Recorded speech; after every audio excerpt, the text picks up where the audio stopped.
Hey there, it's Andrew, and I'm bringing you another Keyforge deck reveal. This is actually going to be my last deck reveal of 2020, deck opening of 2020.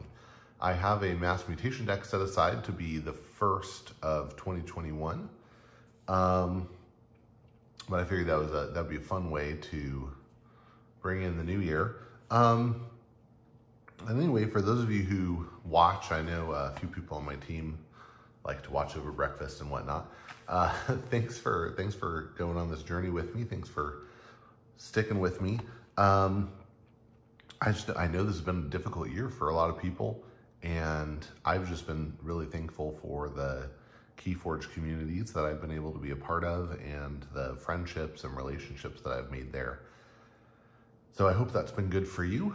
I hope that you'll enjoy connecting here, and I'm looking forward to seeing what comes up in 2021. Not only in Keyforge, I'm excited about Dark Tidings, of course, and what sets will come after that. But also just I don't know. Yeah, just excited about new times. Maybe getting through this COVID thing on the other end with everybody protected and whatnot. And anyway, okay, I got sentimental. Here we go. So this is a Worlds Collide deck. My new local store got some displays in of both Mass Mutation and Worlds Collide, and definitely charged more than when I got the Target starters on clearance, but very happy to support them. And so shout out to Off the Shelf Games. And yeah, here we are. This is a Worlds Collide deck. And we have here O'Shea, the Soldier of Spikeland.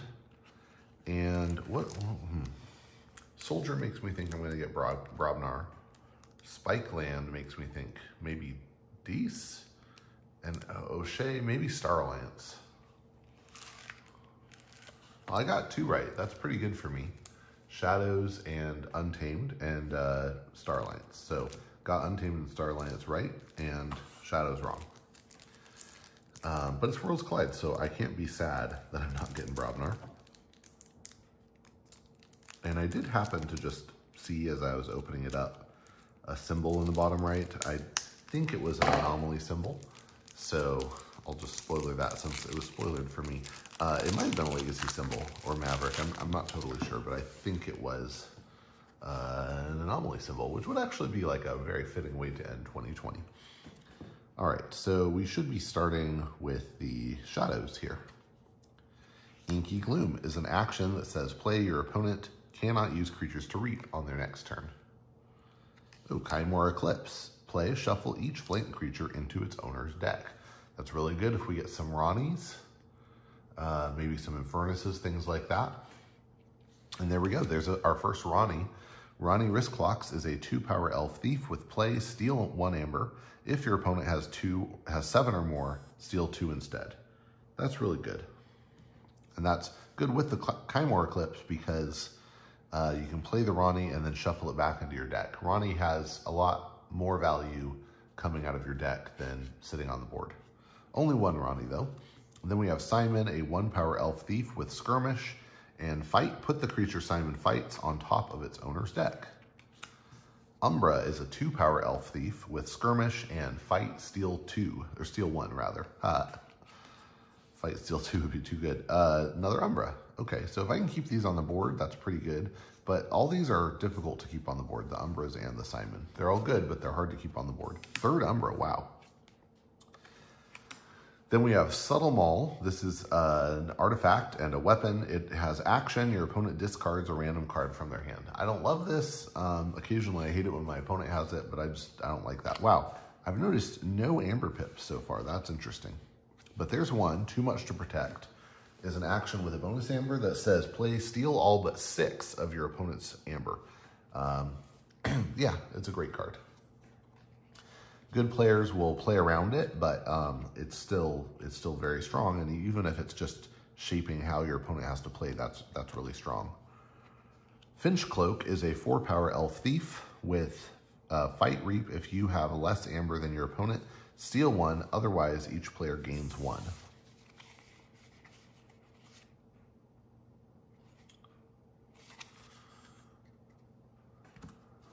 That's interesting. Not a fantastic card. It's a little bigger, and if it stays on the deck, it could be kind of good, I guess. Or on the board, it could be kind of good. I've just never seen it be super impactful. Ooh, and then we have Snack Lifter. That's great. It's a 2-power elf thief. With play, take control of an enemy artifact while it's under your control. If it does not belong to one of your 3 houses, it is considered to be of House Shadows. That's really good. And then we have Star Alliance Plant. This is a 1-power elf thief with elusive. And after a player chooses Star Alliance as their active house, you gain an amber. It's nice because, of course, we're going to want to choose Star Alliance, but you know, if we're playing against a Worlds Collide or Mass Mutation deck that has Star Alliance, that can be really nice. All right, ooh, there is our anomaly. It's a Ghost Form. Ghost Form is an upgrade with a bonus amber, and it gives a creature invulnerable, and that means that it cannot be destroyed or dealt damage, and the creature gains Fight, Reap, Archive, Ghost Form. One of my favorite decks to play is a deck I bought from a guy in the UK, but it has 2 Ghost Forms actually, which is very cool, and it is able to protect certain valuable creatures like Panpaka Enga or Brachus, or Hapsis in some circumstances, with those Ghost Forms. And then the interesting thing about it is that when the Ghost Form goes back into the archives, then later on you can play it again, and it actually becomes, you know, several extra amber over the course of the game, which is a benefit that I just didn't expect. So there's a Ghost Form. It's in Star Alliance. That's really cool. It wouldn't shock me if Star Alliance is where Ghost Form belongs, actually. It looks so natural that way, but very cool. Love the anomaly mechanism, and a little sorry it didn't come back in Mass Mutation. It was a very cool mechanism. All right. Ooh, Arms Master Melina is a 4-power human with Hazardous 3, and her neighbors get Hazardous 3 as well. It's a really nice board control effect. Chief Engineer Walls is a 2-power human with elusive and Play, Fight, Reap. You may return an upgrade or robot card from your discard pile to your hand. I don't think we've seen any robots yet, nor upgrades. Oh, whoa, the Ghost Form. That's an upgrade. That's cool. Calm Officer Kirby, very good. A 3-power human with Play, Fight, Reap. You may play a non-Star Alliance artifact, upgrade, or action card this turn. Really nice. Another Kirby. Ooh, that's good. Lieutenant Kirkhart gives us some additional board control. It is a 5-power alien hand-to-hand with Taunt and Hazardous 3. And it says, before this creature is attacked, oh yeah, that's what Hazardous is, deal 3 damage to the attacking creature. But between that and the Melina, that's some pretty strong board control coming up there. Ooh, and then Medic Ingram, a 3-power human with Play, Fight, Reap. You may heal 3 damage from a creature and ward it. Nice. Good way to keep the Karkar safe. That's cool. I mean, with all that board protection, we might actually get some use out of the Umbris. Stealth Mode, so good. It's an action with a bonus amber. When you play it, your opponent cannot play cards during their next turn. So good. Then we have Zap, an action with a bonus amber. Deal 1 damage to a creature for each house represented among creatures in play.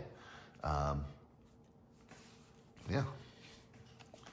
And Quintrino Flux, excellent board control. When you play it, you choose a friendly creature and an enemy creature, destroy the chosen creatures, and each creature with the same power as either of the chosen creatures. So if I choose a 2-power creature on my side and a 4-power creature on my opponent's side, then all creatures with 2 or 4 power are going to die. And this is it's a fun card because it is a mirror effect, right? It's affecting both players. However, you can choose what the parameters are in such a way that it benefits you way more than your opponent. So very strong card there. And then, ooh, Science Officer Morpheus is a 2-power shapeshifter and scientist with 1 armor. And it says after you play a creature with a play effect, triggers play effect an additional time. Now, if we can protect this, that's good for most of our Star Alliance creatures. Ingram, Kirby, Walls. Well, we don't have a lot of upgrades, so the Walls doesn't matter so much. Snack Lifter, steal 2 artifacts. Wow. and then Ronnie as well. So that's pretty cool. And a lot of these Starlance creatures are good targets for Chimera Eclipse as well. So there is some good synergy there. There's another upgrade. Stunner is an upgrade with 1 amber on it, and it says this creature gains Fight Reap. You may stun a creature. That's some more good board control.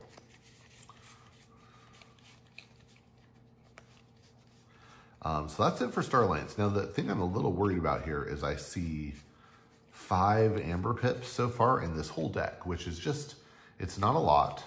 Now there could be more coming in Untamed, of course, but this isn't Coda Untamed, so I don't expect it to be that bursty.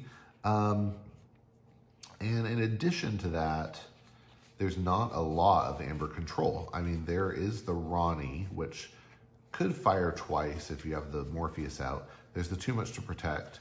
Umbras I just don't consider reliable enough, but they could matter a lot. So there's some in Shadows, but not a ton, and none in Starlance. So, and I don't really anticipate getting any in Untamed. So just something to be aware of there. All right, Brambolinx is a 3-power beast with Skirmish. And if you've used a creature to reap this turn, then it enters play ready. Cauldron Boil is an action with a bonus amber. When you play it, you deal damage to each creature equal to the amount of damage on that creature. So if your opponent's creatures are already damaged, let's say from the zap or just fighting from the Umbras, this is a good way to finish them off. Second one, nice. And that's amber pips too. Third, wow, 3 Cauldron Boils, wow. Deepwood Druid is a 3-power elf witch with deploy, which means that it can enter anywhere on your battle line, and it has play, reap, fully heal a neighboring creature. Harmonia is a 2-power human witch with elusive, and it says that after you play a creature, if there are more enemy creatures than friendly creatures, gain an amber. I would say with just how many creatures we have here, that probably isn't going to fire much. It could though. I could be wrong about that, but I wouldn't count on firing a lot.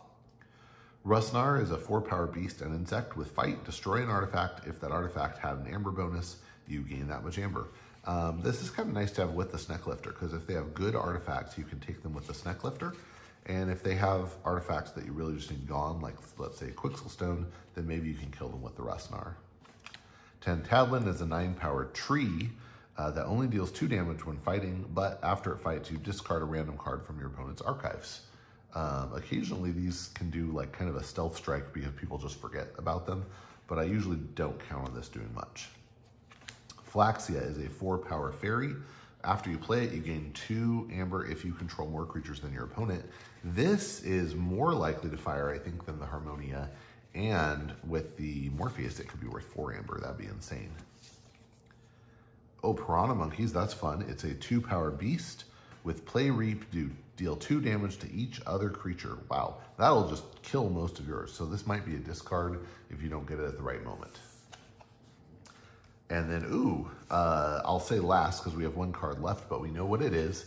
We have Xenos Blood Shadow. Xenos Blood Shadow is a 4-power human witch with elusive, hazardous 6, poison, and skirmish. That is 1 serious creature. I mean, it's, it's there, it's on the board. Yeah, it's there doing work. The thing this is missing, in my view, excuse me. The thing this is missing, in my view, is like a way of being a real threat, because a creature with poison and skirmish, Masis Asp, for example, isn't necessarily going to be my highest priority to kill. So the hazardous and elusive, like, well, how much value are you getting out of it? Now, we could get some value out of our upgrades, put stunner on it, but that's the only upgrade that would really matter that much. So ultimately, I'm not sure that it does enough to matter much, even though, it is like a really imposing thing, but you want all those attributes on like a creature that like really matters. So you put like I don't know, you put amber on it or something like that. You put a quadricorder on it, it becomes really powerful. But as it is, it's not that impressive. Okay, and then of course, because we got the Xenos Blood Shadow, we get a Toad, which is Prince Derek in a less flattering form. It's a 1-power beast, and it can't reap. Not going to do much there. So ultimately, what do we got going on here? 1, 2, 3, 4, 5, 6, 7, 8 Amber Pips is not a lot. We have enough creatures that hopefully we can get some of them to stick and do work. We have some speed with the Kirby. That's nice. Some protection with the taunt, the hazardous, the ward, a little bit of ward. And maybe, you know, we can get some cool stuff out of cards like Flaxia. Ultimately, I think this deck probably isn't quite, just isn't going to be quite enough of a threat to matter much, and doesn't necessarily have the Amber control tools to deal with the threats that are out there. But it does seem fun. Ghost Form is a really great card. Maybe I'm underselling it here, but it is a really good card. So that could, you know, maybe that could be used in a way that I'm not thinking of in this deck that would make it even more impressive. But yeah, that's that. That is O'Shea, the Soldier of Spikeland. And again, that's the last deck I plan on opening here in 2020. But I will, I'll be airing this on New Year's Eve. That's my plan. And then I intend to open a new Mass Mutation deck on right after New Year's sounds, shortly thereafter. So look for me then. Hope you have a great New Year. Hope you had a good Christmas and holiday season, and that you'll get out there and forge some keys.